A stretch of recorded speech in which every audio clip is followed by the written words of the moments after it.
Tired of typing every lead into Salesforce one by one? Upload a CSV and import hundreds in minutes. Here's exactly how. We'll start by opening the Data Import wizard. Then select your file and map the fields. Let's go step by step. All right, first thing you're going to do is look up at the top right corner of your Salesforce screen. See that little gear icon? That's the Quick Settings menu. Go ahead and click that. Now, a drop-down menu will appear.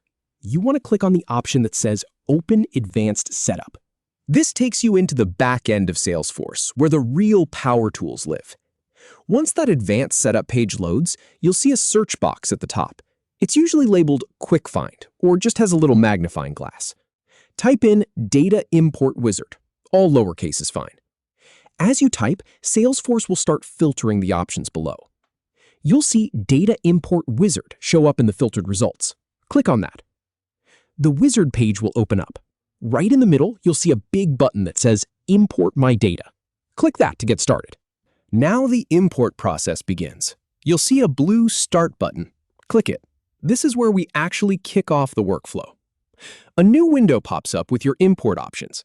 First, it asks you what kind of data you're bringing in. For this example, let's say you're importing leads, so click on Leads. Double-check that you've got the right object selected, then click Next. Now, it wants to know where your data is coming from.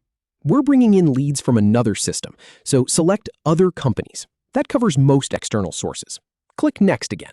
Here's where you tell Salesforce what type of file you have. Select the radio button that says, I have a .csv file. CSV files are the standard for this kind of thing, and they work perfectly with Salesforce. Click Next.